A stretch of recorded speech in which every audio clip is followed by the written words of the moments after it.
You've heard it your whole life. A goldfish has a 3-second memory. It swims one lap and forgets the last one. It stares at the same plastic castle, brand new every time. It greets the same little diver every morning like a stranger. It eats, it forgets, it eats again. A tiny golden creature trapped in an endless loop of now. That's the story we tell. And it's almost completely wrong. Because the real goldfish is hiding something much stranger. Not whether they like the gets, not whether it remembers, but how much of a mind is actually swimming behind those glassy little eyes. We spent decades laughing at an animal that, quietly, has been outsmarting our assumptions the entire time. So let me ask you something. What if the dumbest pet in pop culture is one of the most underrated thinkers in your house? Because that joke about 3-second memory didn't come from a scientist. It came from nowhere in particular, repeated until it felt true, the way myths always do. And the truth is far more interesting. Goldfish remember. They learn, they recognize, they plan in their own small, wet, gold-flecked way. To see how strange this gets, you don't need a lab. You just need to look at what real researchers have already shown again and again in tank after tank. In one well-known set of experiments at Plymouth University in the UK, scientists trained goldfish to push a small lever to get food. Simple enough. A goldfish, a lever, a snack. But then they added a twist. The lever only worked during a specific hour of the day. Push it at the wrong time and nothing happened, no food, no reward, nothing. So what did the goldfish do? They learned the schedule. They started showing up at the lever right around feeding time, ignoring it the rest of the day. A fish reading a clock it couldn't see in a world without watches. That's not a 3-second memory.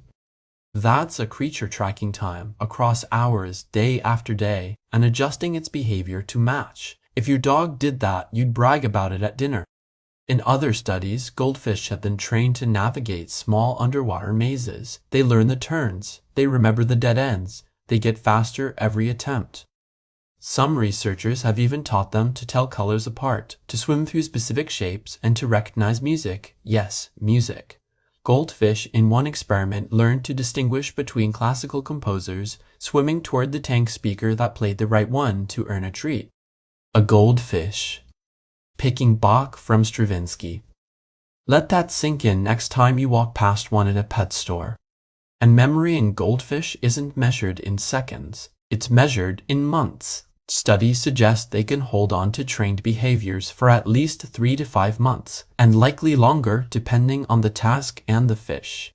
So where on earth did the 3-second myth come from? Probably from us. From the way we watch them. A goldfish in a small bowl has nothing to do, nothing to explore, nothing to remember. It drifts, it loops, it looks blank, and we mistake an empty environment for an empty mind. But put that same fish in a richer tank, plants, hiding spots, other fish, puzzles, and a different animal appears. Curious, observant, bold or shy, with preferences, with patterns, with something that, if we're being honest, starts to look a lot like personality. Goldfish can even recognize human faces. In a 2016 experiment, archerfish, close cousins of the curious mind we're talking about, were trained to spit water at a specific human face on a screen, picking it out from dozens of other faces with remarkable accuracy. Other research suggests goldfish, too, can tell their regular caretaker apart from a stranger leaning over the tank. You are not a blur to your goldfish. You are the giant who brings food. You are a recognizable shape, a familiar movement, maybe even a familiar face. And here's where it gets philosophical. Pause for a second. Have you ever owned a goldfish, or watched one at a friend's house, or a restaurant, or a county fair? I want you to think about that fish. Really think about it. Did it come to the surface when you approached? Did it seem to notice when the room got loud, or when the lights came on? Did it follow your finger across the glass? If yes, that wasn't random. That was a small mind paying attention to you. Tell me in the comments about a goldfish you've known, what it did, how long you had it, whether it surprised you. I read those, and goldfish stories are quietly the best ones. Now let's go deeper. Because intelligence isn't only about memory, it's about how an animal uses what it knows. Goldfish have been observed solving simple problems in the wild and in captivity. They can learn by watching other fish, a kind of social learning that, until recently, scientists assumed was reserved for so-called higher animals. One fish figures out how to get food. The others notice. They copy. They improve. In their natural form, goldfish are descendants of wild carp from East Asia, selectively bred over more than 1,000 years in China. Long before aquariums existed, monks and emperors kept them in ponds, watching them carefully, breeding them for color and shape. Whole dynasties admired these fish.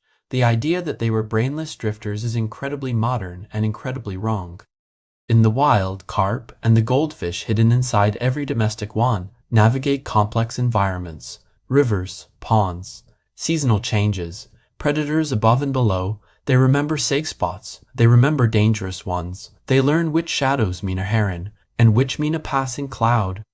A creature that survives that doesn't get to have a 3-second memory, it would be dead by lunch. And yet, when we put them in a glass sphere on a kitchen counter, we tell ourselves they don't notice the difference. This is where the science gets uncomfortable, because once you accept that goldfish remember, learn, recognize, and feel, you have to ask the next question, the harder one, the one we usually avoid. What is it like to be a goldfish? We don't fully know, we probably can't.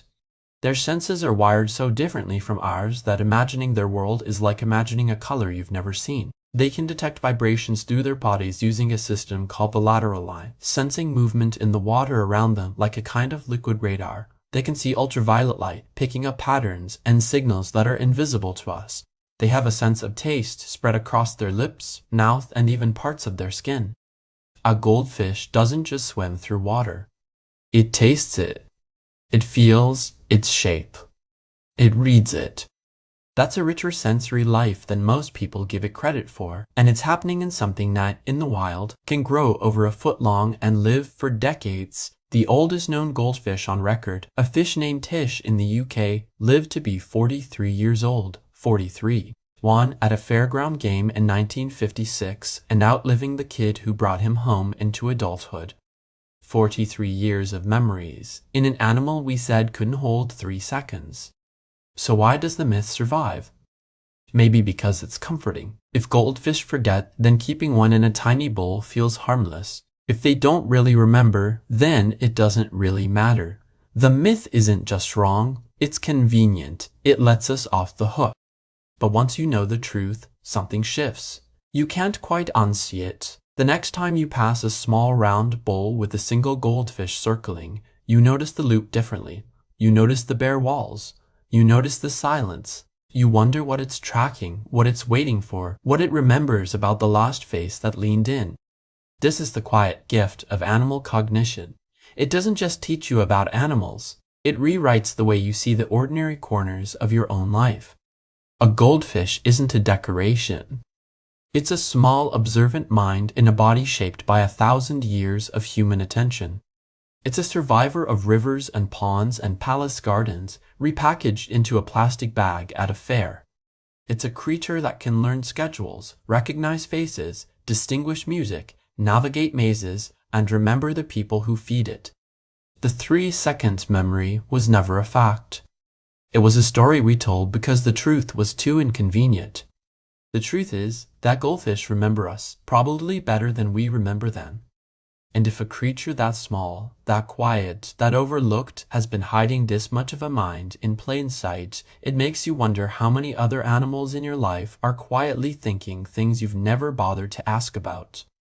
If this opened your eyes a little, give the video a like. It genuinely helps small animal channels like this one reach more curious minds. Subscribe if you want more deep dives into how animals actually think, feel, and see the world around them. And in the comments, tell me one animal you used to underestimate until something it did made you stop and look twice. I'll be reading. Next time, we're stepping out of the water and into the night sky to ask a question almost no one thinks to ask. Do birds dream? And if they do, what on earth are they dreaming about? See you there.